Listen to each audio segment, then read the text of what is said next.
Hello students, आज हम लोग कॉम्प्लीमेंट और एडजंक्ट पढ़ेंगे। पिछले क्लास में मैंने सब्जेक्ट और ऑब्जेक्ट के बारे में अच्छे तरीके से बताया था, ठीक है। लेकिन कॉम्प्लीमेंट और एडजंक्ट पढ़ाने के पहले ऑब्जेक्ट का टाइप भी एक बता देते हैं, जो पिछले क्लास में छूट गया था। तो आइए देखते हैं टाइप ऑफ ऑब्जेक्ट। इसमें दो प्रकार का होता है, एक डायरेक्ट होता है। क्या होता है? डायरेक्ट। और एक होता है इनडायरेक्ट। तो इनडायरेक्ट वाला जो होगा वो लिविंग होगा, सजीव होगा, और ये नॉन लिविंग थिंग होगा।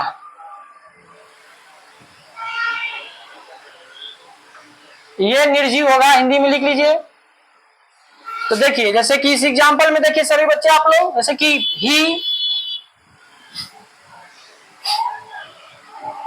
Yeats a mango. तो इसमें पूरा ऑब्जेक्ट होगा, हम बताए थे।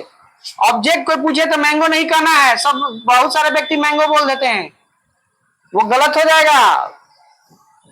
ऑब्जेक्ट वर्ड है, ऑब्जेक्ट होगा अ मैंगो, ठीक है। ये आपका ऑब्जेक्ट वर्ड है। अब चलिए, ये यहाँ पर जो मैंगो बोले हैं, ये क्या है? निर्जीव की सजीव है? तो सीधे दिखाई दे रहा निर्जीव है, तो इसको कौन ऑब्जेक्ट कहेंगे? Direct object. इसको एट्रीब्यूट बोले हैं, पिछले क्लास में हम बता देते हैं। और देखिए, जैसे कि ही किल्ड अ टाइगर, उसने एक बाघ को मारा। तो ये सजीव होता है। ये सजीव वाला को क्या कहते हैं?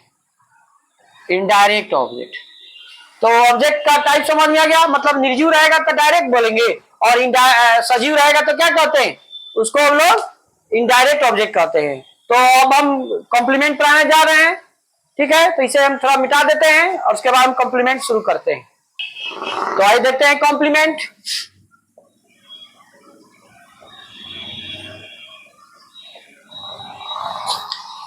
कॉम्प्लीमेंट, इस कॉम्प्लीमेंट को, दोनों में डिफरेंस है, इसका बता देते हैं। इससे रिलेटेड वर्ड है तो थोड़ा सा देख लीजिए 2 मिनट। इसका मतलब रिगार्ड्स हो जाएगा, अभिवादन या कॉटेसी। इसका मतलब होता है that which makes a complete sense, मतलब जो पूर्ण अर्थ बनाता है। दोनों क्या है? Both of them are similar in listening to but dissimilar in their meaning, hence they are known as the example of homophone, because homophone means such type of words which are similar in listening to but dissimilar in their meaning. मतलब क्या? ये दोनों homophone word हैं। Vocab मतलब word meaning जो होता है वो भी बहुत तरह का होता है। Synonym, antonym, homonym, homophone, phrase, paronym. तो ये होमोफोन है। होमोफोन का मतलब जो सुनने में समान हो परंतु अर्थ अलग अलग हो। तो इसका अर्थ होता है जो पूरा अर्थ बनाता है, और इसका अर्थ होता है अभिवादन, मतलब इंग्लिश में रिगार्ड्स या कॉटेसी। तो यही डिफरेंस थोड़ा सा बता दिए हैं। तो अब मेन पॉइंट पर आते हैं हम लोग। ये होमोफोन वर्ड है जो सुनने में समान हो परंतु अर्थ क्या होता है उसका? डिसिमिलर होता है और समान होता है। इसका मतलब देखिए, इसके पहले जैसे कि समझ में आ गया होगा, ऑब्जेक्ट का एक बार थोड़ा सा और समझा देते हैं तेजी से। देखिए, ऑब्जेक्ट क्या होता है? If you want to find the object then we should find the action in the sentence, and we put whom or what before the action in the sentence, then we can find the object. That is, we can say object is related to the action in the sentence. We can't assume the object without action in the sentence. मतलब बिना वाक्य में अगर verb action होगा, वाक्य में verb क्या होगा बोलो? एक्शन होगा, तभी हम ऑब्जेक्ट फाइंड कर सकते हैं। अगर वाक्य में एक्शन नहीं है तो ऑब्जेक्ट नहीं होगा। मतलब यदि वाक्य में अगर हम लोग ऑब्जेक्ट खोजना चाहते हैं तो सबसे पहले वाक्य में देखेंगे एक्शन है कि नहीं है। एक्शन होगा तभी होगा ऑब्जेक्ट, ठीक है। तो ऑब्जेक्ट का मतलब समझा दिए 2 मिनट में। अब देखिए टाइप ऑब्जेक्ट क्या बताते हैं? डायरेक्ट ऑब्जेक्ट मतलब such type of object which expresses non living thing. मतलब क्या? इस ऐसा ऑब्जेक्ट जो निर्जीव का बोध करा है। जैसे कुछ भी एग्जांपल हो, जैसे कि कुछ भी, तो उसमें अब बताए थे। तो निर्जीव वाला को क्या कहते हैं? डायरेक्ट। सजीव वाला रहता है तो क्या कहते हैं? मतलब लिविंग रहेगा तो उसको क्या कहेंगे? Indirect object. अब आ जाए इसका डेफिनेशन देखिए। सच type of word or group of words that makes a complete sense is called complement. ठीक है, या एक लाइन में बोलिए, that which makes a complete sense, that which makes a complete sense is called complement. Okay, मैंने कि ऐसा शब्द, ठीक है, जो वाक्य में पूरा अर्थ बनाता है। क्या बनाता है? पूरा अर्थ बनाता है, वाक्य का कंप्लीट सेंस बनाता है, तो उसे हम लोग क्या कहेंगे? ऑब्जेक्ट कहते हैं। क्या कहते हैं? ऑब्जेक्ट। मतलब आप लिख लीजिए, जो जो बोलते हैं हिंदी में आप लिख लीजिए, तो इंग्लिश में जो जो बोलते हैं डेफिनेशन लिखना है, दोनों लिख सकते हैं। मतलब क्या? ऐसा शब्द जो वाक्य में पूरा अर्थ बनाता है, उसे हम लोग क्या कहते हैं? कॉम्प्लीमेंट कहते हैं। जैसे सभी बच्चे यहां देखेंगे, ही इज थीप, इसको हटा दीजिए। कुछ समझ में आ रहा है? आ रहा है कि नहीं आ रहा है? नहीं आ रहा है, वह है। कुछ समझ में नहीं आया, अगर लगा देते हैं वह चोर है, चाहे वह डॉक्टर है, डॉक्टर इंजीनियर, जो लगाना है, तो ये क्या है? कंप्लीट सेंस को बता रहा है। मतलब that which makes a complete sense, वह जो पूर्ण अर्थ बनाता है, इज कॉल्ड कॉम्प्लीमेंट। तो यहां पर ये क्या है? कंप्लीट सेंस को बता रहा है, तो इसलिए इसको हम लोग कॉम्प्लीमेंट कहते हैं। ठीक है, अब अगला देखिए, शी इज नर्स। और देखिए, दे इलेक्टेड हिम कैप्टन। ठीक है,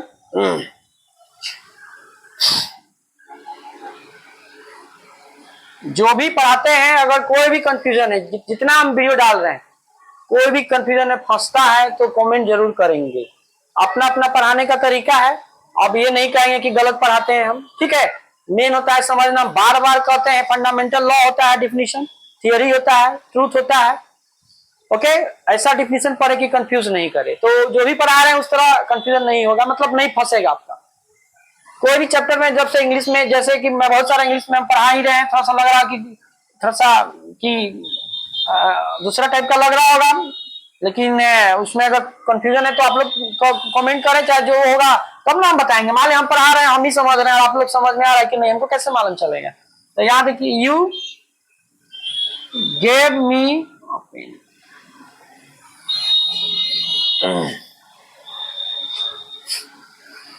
देखिए सभी व्यक्ति, इस एग्जाम्पल में और भी एग्जाम्पल बनाया जा सकता है, बहुत सारा एग्जाम्पल हो सकता है। वी मेड हिम, कुछ भी,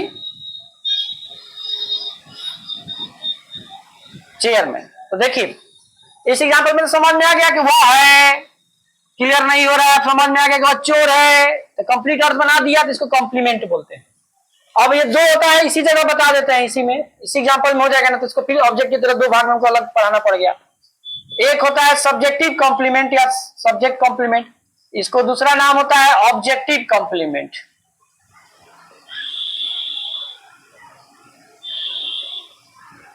ऑब्जेक्टिव कॉम्प्लीमेंट, इसका मतलब जो सब्जेक्ट के बारे में बताए, और इसका मतलब जो ऑब्जेक्ट के बारे में बताए, यही होता है। मतलब जो ऑब्जेक्ट, यहां पर लिख लीजिए, हम क्या लिखे, टाइम बर्बाद हो जाता है।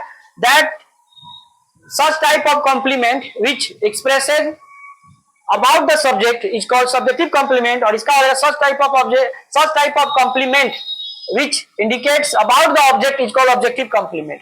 मतलब ये क्या कहलाएगा? सब्जेक्ट को शो करेगा, और यह क्या करेगा? ऑब्जेक्ट को शो करता है। मतलब ऐसा कॉम्प्लीमेंट जो सब्जेक्ट को शो करेगा, मतलब सूचित करता है, या ऑब्जेक्ट को करेगा, तो ये कहेंगे सब्जेक्ट को करेगा। तो ये, तो यहाँ पर देखिए सही बच्चे आप लोग, वो चोर है, तो चोर किसको सूचित कर रहा है? सब्जेक्ट को सूचित कर रहा है। सब्जेक्ट का मतलब बता ही थे कि क्या, कि वाक्य में जिसकी चर्चा हो, चाहे नाउन हो या प्रोनाउन हो या नाउन इक्विवेलेंट हो, वाक्य में जिसका डिस्कशन हो, मतलब चर्चा हो या कंसिडर्ड हो, तो यहाँ पर इसकी, ये इसके बारे में बोला जा रहा है, तो सीधे पकड़ा गया कि भाई ये की कॉम्प्लीमेंट है, पूरा अर्थ बना रहा है, सब्जेक्ट को सूचित करता है, तो इसको कॉम्प्लीमेंट कहेंगे। और कोई पूछेगा कि कौन कॉम्प्लीमेंट है, तो सब्जेक्टिव कॉम्प्लीमेंट है। कौन कॉम्प्लीमेंट? सब्जेक्टिव लिख दे रहे हैं शॉर्टकट पे। वह नर्स है, इसको ढकिए, वह है, वह नर्स है, कंप्लीट अर्थ निकल गया, सब्जेक्ट को शो कर रहा है, तो कौन कॉम्प्लीमेंट हो जाएगा? Subjective complement. अब सभी बच्चे यहां देखे, ये चुनना किस पर अप्लाई हो रहा है? मी पर। ऑब्जेक्ट है या हिम, सॉरी मी नहीं, हिम बोलना चाहिए, चाहे हुम लगा के देखिए, इसको किसको चुना, नहीं ना ऑब्जेक्ट के बताते हैं, हुम या वाट लगा के देखते हैं, whom they elected whom, वे उन लोगों ने किसको चुना, आंसर होगा हिम। तो ये ऑब्जेक्ट है, उन लोगों ने उसे कैप्टन चुना, इसको ढक कर पहले समझिए, उन लोगों ने उसे चुना, कंप्लीट सेंस निकला नहीं निकला। अब बोलते हैं कि उन लोगों ने उसे कैप्टन चुना, तो कैप्टन क्या हो गया आपका, कंप्लीट सेंस बना रहा है, तो ये क्या कहलाएगा, कॉम्प्लीमेंट। या क्या कहलाएगा, कॉम्प्लीमेंट कहलाएगा। अब कोई पूछे कौन कॉम्प्लीमेंट, या किसको सूचित कर रहा है, ये एक्शन इस पर अप्लाई हो रहा था, और ये जो कॉम्प्लीमेंट है किसको सूचित कर रहा है, ऑब्जेक्ट को सूचित करता है, मतलब it deals about the object, इस ऑब्जेक्ट को सूचित करता है, बताता है, इसलिए इसको ऑब्जेक्टिव कॉम्प्लीमेंट कहेंगे। अब देखिए सभी बच्चे, आप लोग यहां पर देना सब किस पर अप्लाई हुआ, जैसे कि ऑब्जेक्ट एग्जांपल में भी एग्जांपल हमने दिया था, तो देना दोनों पर अप्लाई होता है। किसको दिया, सोचिए, इस तरह भी पकड़िए, हुम लगा दीजिए, किसको दिया, तो मुझे, अब पेन को दिया, तो दोनों पर अप्लाई हो रहा है, दोनों को ऑब्जेक्ट को लेंगे। लेकिन अगर इसको हटा देते हैं, पहले समझिए, तुमने मुझे दिया, कंप्लीट अर्थ निकला नहीं निकला।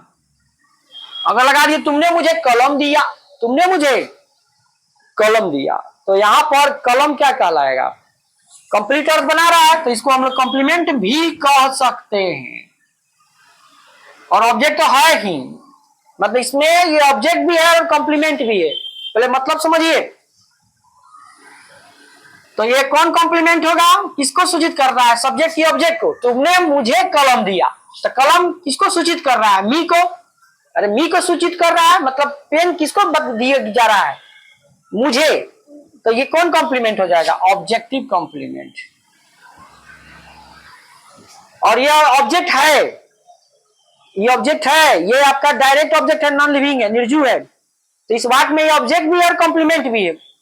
ऑब्जेक्ट में डायरेक्ट ऑब्जेक्ट हो जाएगा, निर्जीव है, और ये कॉम्प्लीमेंट होगा क्योंकि ये पूरा अर्थ बना रहा है। अगर इसको ढक देते हैं, तुमने मुझे दिया, अर्थ हमको नहीं समझ में आ रहा है, कंप्लीट अर्थ नहीं निकल रहा है, लगा देते हैं कि तुमने मुझे कलम दिया, तो स्पष्ट हो गया कि भाई कलम दिया, अर्थ स्पष्ट है, तो ये क्या कहलाएगा आपका, कॉम्प्लीमेंट कहलाएगा, because complement means that which makes a complete sense. तो कंप्लीट सेंस बता रहा है, and it deals about the object again, hence it will be the example of objective complement, because objective complement is made from the two word like as object as well as complement. That is such type of complement which deals about the object is called objective complement, and then according to this example we can say this word deals about the object like as me in this example, hence we can say it is the example of objective complement, and it is object again because it obeys the property of the object, because here the action like as gave is applied me, is applied the word like as me as well as a pen, hence we can say there are two objects in this sentence, but here the word like as a pen indicates the property of complement, hence we can say here the word like a pen is object as well as complement both.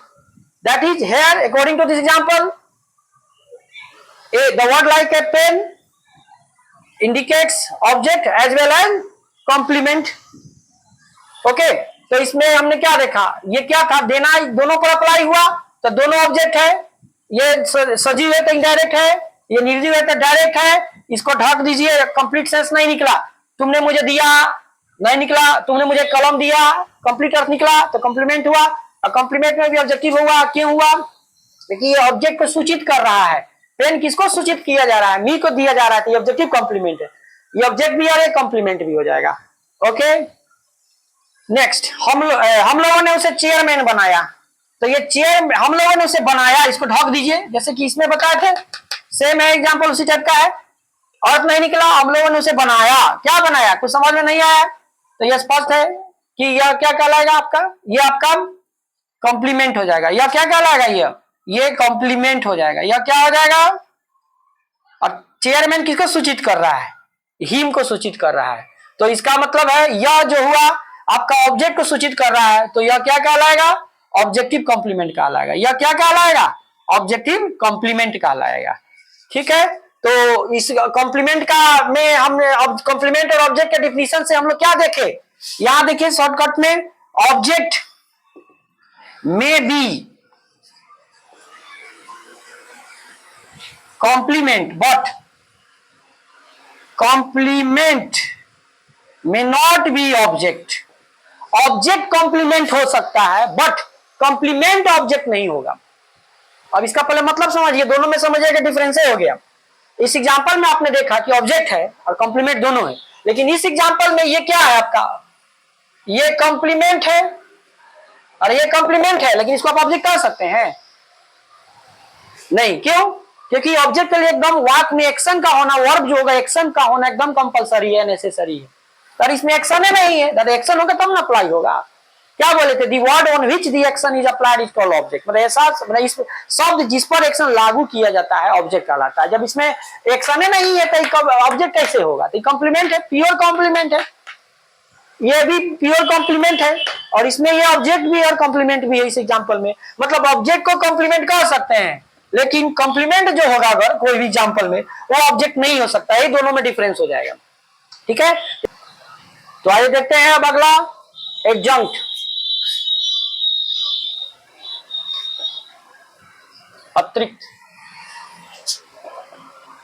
Adjunct is the part of sentence that contains extra meaning of the sentence. They are not necessary to the complete meaning of the sentence. फिर से सुनिए, adjunct is the part of sentence that contains extra meaning of the sentence. They are not necessary to the complete meaning of the sentence. मतलब क्या, adjunct जो है वाक्य का एक पार्ट होता है, भाग होता है। ठीक है, जो एक्स्ट्रा मीनिंग मतलब वाक्य का एक्स्ट्रा मीनिंग को बताता है, चाहे रखता है, वे वाक्य में कंप्लीट अर्थ को बनाने के लिए आवश्यक नहीं है। इसका हिंदी में लिख लिए, क्या क्या बोले फिर से देखिए, एडजंक्ट जो होगा वाक्य के एक पार्ट है, मतलब एक भाग है, वाक्य का एक भाग है जो वाक्य में एक्स्ट्रा मीनिंग को बताता है। ये वाक्य के कंप्लीट अर्थ को पूरा करने के लिए इसकी आवश्यकता नहीं होती है। जैसे कि एग्जांपल में मेन होता है, एग्जांपल देखिए,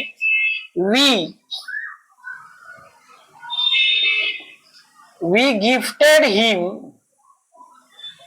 ए पेन ऑन हिज बर्थडे।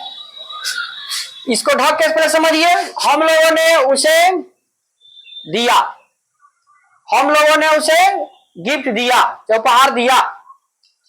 ठीक है,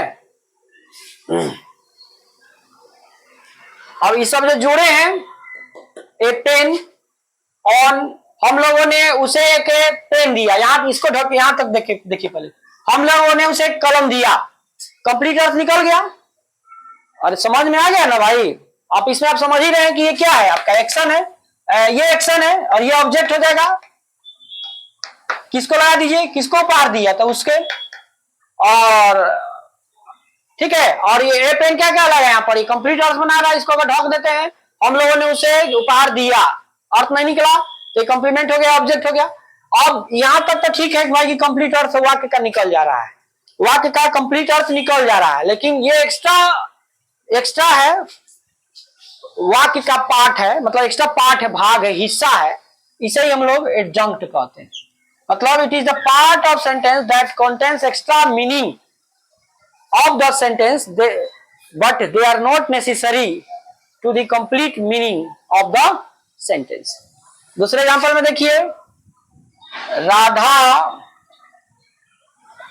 met me in the park. इस एग्जांपल में देखिए सभी स्टूडेंट आप लोग, यहां तक पूरा अर्थ स्पष्ट है, राधा मुझे मिली, इसको नहीं भी लिखेंगे तो अर्थ पूरा स्पष्ट है, और ये जोड़ दिए कुछ अतिरिक्त, एडजंक्ट मतलब अतिरिक्त हो गया, तो इसे क्या कहेंगे, एडजंक्ट कहेंगे। मतलब वाक्य का एक पार्ट है, भाग है, जो वाक्य में एक्स्ट्रा मीनिंग को बताता है, मतलब कुछ और बात बता देता है, ये आवश्यक नहीं है कंप्लीट अर्थ को पूरा करने के लिए, यही ना बताया गया था। और दूसरा एग्जांपल देखिए, मैंने अगला नेक्स्ट एग्जांपल देखिए, यस्टरडे ही यस्टरडे कुछ भी एग्जाम्पल हो सकता है। He went to the village, कल वो गांव गया, इसको ढक लीजिए, पूरा अर्थ बन जा रहा है, लेकिन इसको जोड़ दिए, एक्स्ट्रा अर्थ निकाल दे रहा है। कल वो गांव गया तो सीधे पकड़ा गया कि ये एडजंक्ट है। यह क्या है? एडजंक्ट है। तो इसमें देखे हम लोग सब्जेक्ट, वर्ब, ऑब्जेक्ट, कॉम्प्लीमेंट। इसमें हमने बताया कि ऑब्जेक्ट क्या होता है। ऑब्जेक्ट के लिए वर्ब का, एक्शन का होना एकदम कंपलसरी है।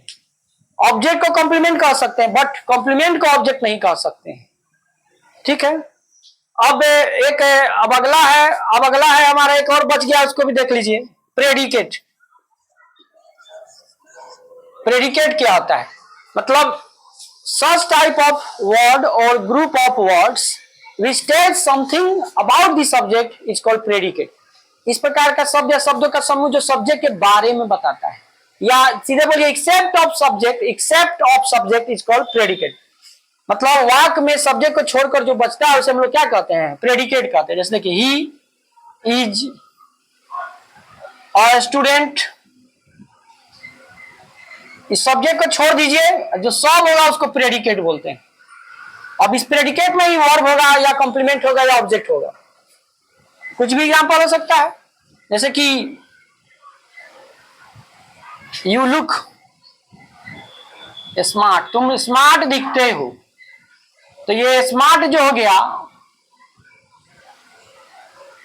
ये सब्जेक्ट हो गया, ये जो पूरा हो गया ये आपका प्रेडिकेट हो गया।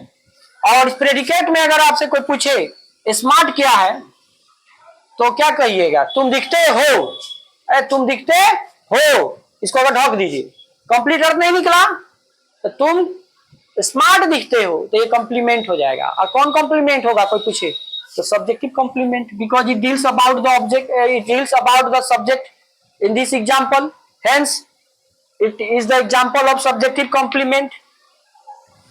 तो हम लोग क्या देखा? हमने क्या देखा? प्रेडिकेट क्या होता है भाई? Except of subject is called predicate. मतलब सच टाइप ऑफ वर्ड और group of words which tells something about the subject is called predicate. In the predicate में there are various parts are founded like a verb, that is we can say in another language predicate। In predicate, verb, object, complement, adjunct are founded। मतलब predicate में यह verb हो सकता है, object या complement या adjunct हो सकता है। तो प्रेडिकेट समझ में आ गया आप लोग को? मतलब क्या, सब्जेक्ट को छोड़ देंगे तो वाक्य में जो भी शेष बचता है उसे हम लोग क्या कहते हैं? प्रेडिकेट कहते हैं। सब्जेक्ट समझ में आ रहा है? वाक्य में जिसकी चर्चा हो। सब्जेक्ट का मतलब हम बहुत अच्छे से बताया ही, काम को सब्जेक्ट नहीं कहते हैं, ठीक है, वो हिंदी व्याकरण का है। तो object, subject, verb, object complement में अंतर भी बता दिए। ऑब्जेक्ट में भी कॉम्प्लीमेंट, बट कॉम्प्लीमेंट में not be object. According to the definition of object, the word on which the action is applied is called object। That is, if we want to find the object, then we should find the action in the sentence, and if we put whom or what before the action in the sentence, then we can find the object। But if the verb doesn't indicate action, then we can say the except of subject as well as verb will be complement, because object is related to the action in the sentence, but if the verb doesn't indicate action, then we can say object will not possible, because इस example में देखिए, जैसे he eats a mango, ये action है तो निश्चित इस पर अप्लाई हुआ, तो एक्शन होगा, तो ये क्या होगा? ऑब्जेक्ट होगा। अगर एक्शन है नहीं दिखाई देगा, अगर आपको ये पोजीशन है, जब एक्शन होगा तब ना, और एक्शन होगा तब ना ऑब्जेक्ट होगा। एक्शन है नहीं है तो ये कॉम्प्लीमेंट होगा। और उस एग्जांपल में हमने बताया कि जैसे इस एग्जांपल में भी आप देख सकते हैं, वह खाता है, कंप्लीट अर्थ निकला, लगा दिए, तो क्या हो गया? कंप्लीट अर्थ निकाल रहा है, तो इसको कॉम्प्लीमेंट नहीं कर सकते हैं। कॉम्प्लीमेंट का डिफिनेशन को ओबे कर रहा है कि नहीं? लेकिन अधिकतर व्यक्ति इसको ऑब्जेक्ट कहता है, हम भी कहते हैं। तो इसका मतलब क्या हो गया, ये ऑब्जेक्ट भी है और क्या है, कॉम्प्लीमेंट भी है। और हम बोले भी थे कि ऑब्जेक्ट को कॉम्प्लीमेंट कह सकते हैं, पर कॉम्प्लीमेंट को ऑब्जेक्ट नहीं कह सकते हैं। कॉम्प्लीमेंट में ऑब्जेक्ट नहीं होगा, क्यों नहीं होगा, क्योंकि अगर उस वाक्य का वर्ब एक्शन नहीं होगा, अगर एक्शन होगा तब ना ऑब्जेक्ट होगा। जब एक्शन ही नहीं होगा, मतलब स्टेट ऑफ बीइंग या पोजीशन होगा, तो उसके बाद जो भी होगा उसको आंख बंद करके बोलेंगे कॉम्प्लीमेंट होगा। लेकिन इसमें ऑब्जेक्ट भी है और कॉम्प्लीमेंट भी है। और ऑब्जेक्ट में कह सकते हैं कि कौन ऑब्जेक्ट होगा, डायरेक्ट, क्योंकि नॉन लिविंग है। और कॉम्प्लीमेंट में कौन कॉम्प्लीमेंट होगा, ये सब्जेक्ट को डीलिंग कर रहा है, बता रहा है। It deals about the subject, मतलब सब्जेक्ट को बताता है या सूचित करता है, चाहे इट इंडिकेट्स या सूचित करता है, चाहे रेफर्स, चाहे एक्सप्रेसेस, चाहे इंडिकेट्स, चाहे show, all of them are similar word, मतलब सभी सिमिलर वर्ड है। इंडिकेट का ये, शो का ये, रेफर का, एक्सप्रेस का ये, डील का ये। तो इस प्रकार हम बता दिए कि सब्जेक्ट क्या है, वर्ब क्या है, ऑब्जेक्ट क्या है, कॉम्प्लीमेंट क्या है, एडजंक्ट क्या है। ठीक है, तो इस प्रकार आज का ये क्लास यहीं पर समाप्त हो रहा है। अगले क्लास में हम लोग फिर मिलते हैं। ओके।